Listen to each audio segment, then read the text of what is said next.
Olá pessoal, como prometido, então, fazer uma revisãozinha básica dos governos militares que a gente trabalhou nessa semana. Bem resumido mesmo, porque a gente já viu tudo, né? Então, após a Revolução de 64, o movimento de 64, vai iniciar os governos militares no Brasil. Então, o período é de 64 a 85. Aí coloquei algumas características, né, para vocês que a gente comentou bastante em aula, governos autoritários no sentido de autoridade, que era necessário naquele momento, naquele contexto mundial em que estávamos vivendo. Precisávamos de um governo com autoridade, coisa que não estava acontecendo nos governos anteriores. Anticomunistas, né? Então, fica muito claro nesse plano internacional de Guerra Fria, como citei abaixo para vocês. A doutrina de segurança nacional é criada, né, contra insurgência, ou seja, tentando evitar uma revolta, uma revolução como aconteceu em Cuba, certo? A organização teve uma grande os comunistas, né, os socialistas na questão de Cuba, eles tiveram grande aderência então da maioria da população e aconteceu a revolução e o país se tornou socialista. Então, gradual limitação das liberdades políticas e civis no contexto da necessidade, dentro de cada necessidade, né, dos momentos que estávamos passando. E os atos institucionais, que foram os decretos-lei. Aí coloquei para vocês as duas linhas, né, dos presidentes, a linha Sorbonne e a linha Dura. A gente já falou um pouco sobre cada uma delas e o perfil de cada um dos presidentes. Então, Castelo Branco vai pegar esse momento de transição, né, como a gente falou, eu disse em aula para vocês, a batata assando, e nas mãos dele ele vai organizar, vai ter até o ato institucional número 4 nas mãos dele. Vai ingressar então Costa e Silva, já mais o perfil da linha dura, né? Com, como é que a gente pode dizer, o pulso mais firme, tendo mais limitação nas coisas, na população em geral, claro, e depois Médici também.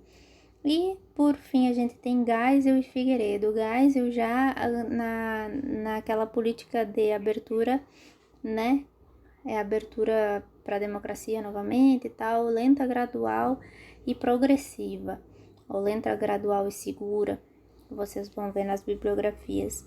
E Figueiredo nada mais é do que a continuação dessa abertura de Geisel, né?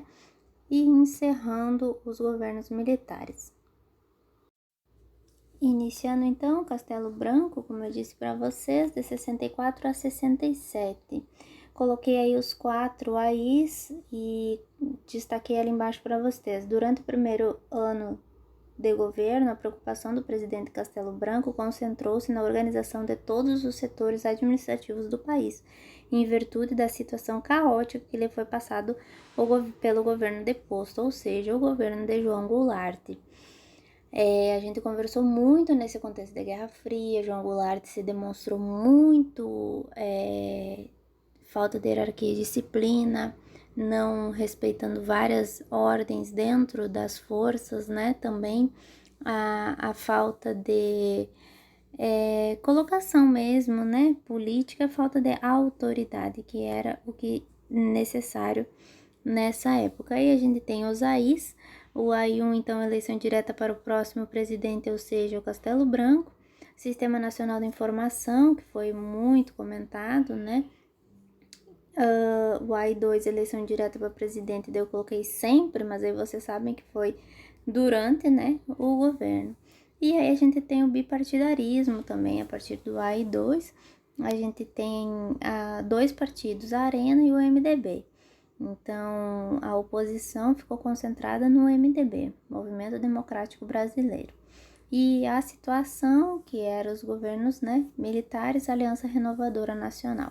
Lembrando que tínhamos muitos civis, porque se não fosse os civis, isso sempre eu vou falar para vocês, se não fosse a população no geral, não teria acontecido os governos militares. Não teria acontecido o movimento em si, né, de 64. O AI-3, então, eleição indireta para governadores e prefeitos das capitais e os prefeitos das capitais indicados pelo governo. E o AI-4 nada mais é do que a nova Constituição.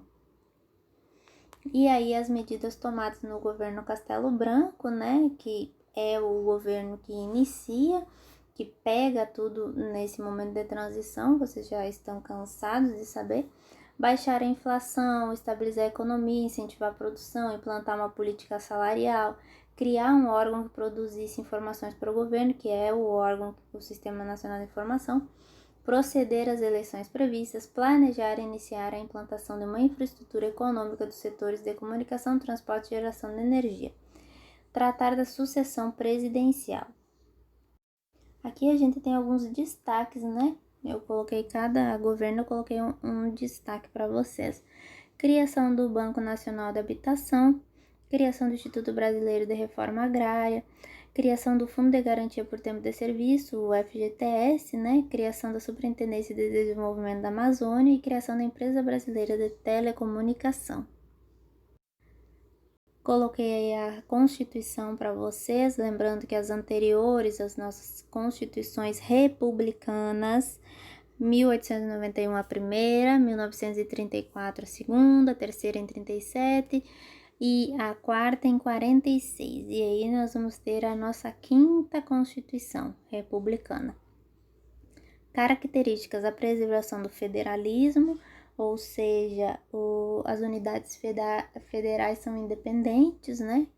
Então, no sentido de federação, o aumento de atribuições e poderes do presidente da República, a escolha do presidente da República por meio de um colégio eleitoral composto pelo Congresso Nacional e um representante de cada estado, ou seja, as eleições são indiretas, né? Não é a população que está indo votar, mas é escolhido então um colégio eleitoral.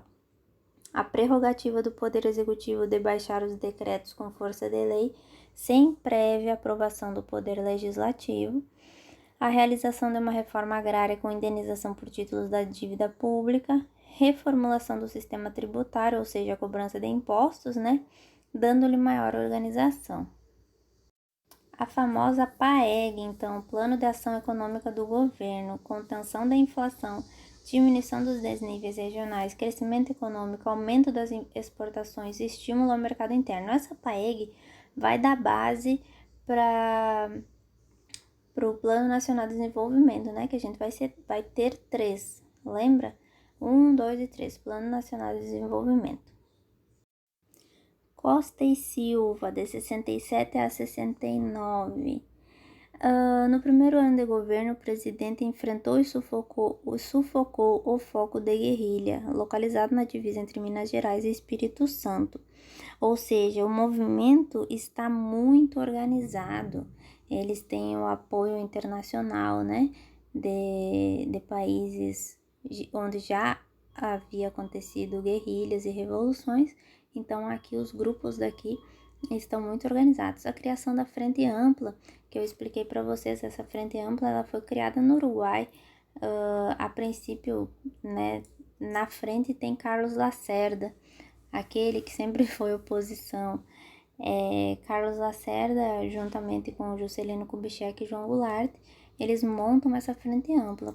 Claro que ela não tem sucesso porque estava fora do país, então não teria o apoio suficiente. Então, para combater as atividades terroristas, o governo aplicou inicialmente os dispositivos previstos pela Constituição de 67, certo? Sem contar com o apoio do partido governista, decidiu o presidente decretar o AI-5, mas sua aplicação não terminou com a onda de atentados terroristas e demais ações praticadas pelos integrantes das diferentes facções comunistas. E aí as realizações que merecem destaque do governo: criação da Fundação Nacional do Índio, criação da Empresa Brasileira Aeronáutica, criação da Empresa Brasileira de Correios e Telégrafos, criação da Companhia de Pesquisa e Recursos Minerais. Vamos para o governo Médici, então, de 1969 a 1974. registrou um período notável de crescimento econômico, censura dos meios de comunicação, duro combate à eliminação de guerrilha, iniciou ainda um programa administrativo, promoveu o desenvolvimento nacional nos setores da educação, saúde, saneamento básico, agricultura, comunicações, transporte, energia, mineração, habitação, trabalho e previdência social. Aqui eu falei para vocês sobre o combate das guerrilhas, né? Tanto na área rural quanto urbana. O governo então reprimiu e eliminou certos grupos comunistas engajados nessa luta armada, e a justificativa porque a preservação da ordem pública era a condição necessária para o progresso do país. Realizações do governo. Então aqui a gente tem o primeiro Plano Nacional de Desenvolvimento, né, que contava com os seguintes programas: Programa de Integração Nacional, ProTerra, ProVale, ProDoeste, Programa de Construção Naval, criação do Plano Nacional de Aviação, construção da Ponte Rio-Niterói, ampliação da Frota Nacional de Petroleiros, inauguração da Rede Nacional de Televisão e sistema de micro-ondas. Então, a gente falou muito do milagre econômico, né? O milagre econômico brasileiro, que é consequência do primeiro Plano Nacional de Desenvolvimento. Nos anos seguintes, até 73, a taxa média do crescimento foi 11% ao ano, índice até então nunca atingido pela economia brasileira. O surpreendente crescimento ficou conhecido como milagre econômico. O milagre brasileiro econômico projetou-se internacionalmente e nos transformamos na 8ª economia do mundo. O programa administrativo posto em prática por ministros chamados tecnocratas foi bem sucedido. A interferência na ação administrativa do governo era reduzida em função do controle que o Poder Executivo exercia. As manifestações contrárias eram mínimas em virtude da fiscalização exercida sobre os órgãos de comunicação, ou seja, no governo Médici a gente tem esse período de legitimidade. Lembra que eu falei para vocês? O governo está legítimo, tem o apoio da população, a economia está crescendo, mas continua o foco de guerrilha, ainda continua as organizações, a oposição organizada em guerrilhas, mas o governo contendo todos esses focos. Governo Geisel, então, de 74 a 79. No plano político, esse governo realizou um notável esforço no sentido de fazer reformas que permitissem um retorno à normalidade democrática de forma lenta, gradual e progressiva. Lembra que eu falei para vocês? Lenta, porque não vai mudar de uma hora para outra, obviamente. Gradual, aos poucos. Ou seja, vamos ter eleições diretas agora para governador, quem sabe depois para, prefeitos, ou seja, assim, gradual e progressiva, porque não vai voltar atrás. Uma vez que iniciada, ela não retorna, não pode voltar atrás. No setor econômico foi elaborado e posto em prática o segundo Plano Nacional de Desenvolvimento. No entanto, a crise internacional do petróleo inviabilizou. Essa crise no petróleo tem a ver com uma guerra que aconteceu lá entre Israel e alguns países árabes, que para atingir Israel, a única forma era aumentar o preço do petróleo, ou seja, nessa época o Brasil estava adquirindo muito petróleo, um barril que custava o litro $4, digamos assim, nessa época chegou a custar $12, então teve uma suba muito elevada realmente. Então essa crise inviabilizou, porque acaba que não tem investimento. É a mesma coisa que aquela vez da crise do café, ou seja, os países lá, tanto Estados Unidos, Inglaterra, tá todo mundo envolvido nessa crise do petróleo. O Brasil não vai ser diferente, porque acaba que não chega investimento aqui, certo? Na política externa, o Ministério das Relações Exteriores desenvolveu intensa atividade diplomática caracterizada pela diversidade de interesses brasileiros em nível internacional. Realizações do governo, então: reatamento das relações diplomáticas com a China, acordo nuclear Brasil-Alemanha e a criação da Nuclebras, programa do Cerrado, criação do Proálcool. Ou seja, esse programa do Cerrado era para dar, alguém me perguntou na aula, era para dar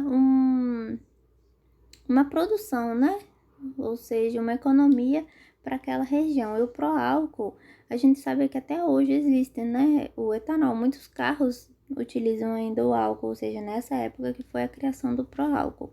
Tinha propaganda, até Ayrton Senna fazia propaganda de um carro a álcool na época, para tentar fazer a população comprar e investir nos carros, nos veículos a álcool.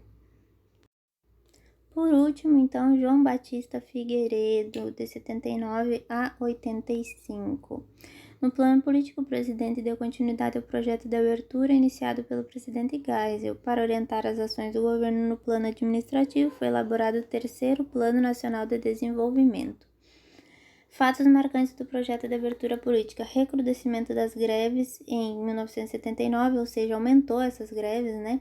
A anistia política e o retorno dos caçados. Anistia é o perdão político, aqueles políticos que, por vontade própria ou até por decisão do governo, estavam exilados em outros países, eles retornam sem dívida nenhuma, ou seja, eles não vão ser julgados. E isso vale para qualquer um, independente do crime, né? No crime político, ou seja, anistia política. Eles não vão responder por acaso se... Dá um exemplo, né? João Goulart, Juscelino e Carlos Lacerda, que estavam lá no Uruguai se organizando nessa frente ampla. Então, eles tiveram o perdão político e eles podem retornar ao país. E acontece, tanto que quando tem as eleições diretas para governadores, o Leonel Brizola ganha no Rio de Janeiro. Então, né, as eleições diretas para governador do estado, que é o próximo item. Então, reformulação partidária, ou seja, tínhamos apenas dois partidos, né, a Arena e o MDB. Chega um momento que o governo pensa, não, a gente precisa dissolver esse MDB, vamos voltar aos partidos como era, porque então separava, de uma certa forma diminuía, porque o receio era que o MDB conseguisse chegar no poder o mais rápido possível.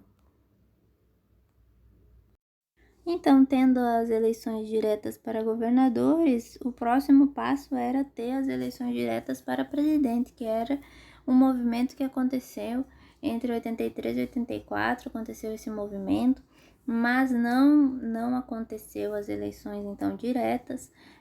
Tancredo Neves ele vai ser eleito indiretamente por o colégio eleitoral, como a gente já sabe. José Sarney era vice, mas o que acontece? Tancredo Neves ele vai falecer antes de assumir, e quem vai assumir vai ser José Sarney, certo? Assim acaba os governos militares, pois sendo Tancredo Neves e José Sarney ambos civis. Então acaba os governos militares. Vou deixar a referência para vocês, se vocês quiserem porventura pesquisar também. Então tá, pessoal, espero que um resumo assim vocês consigam anotar melhor várias coisas e estudar, certo? Bons estudos!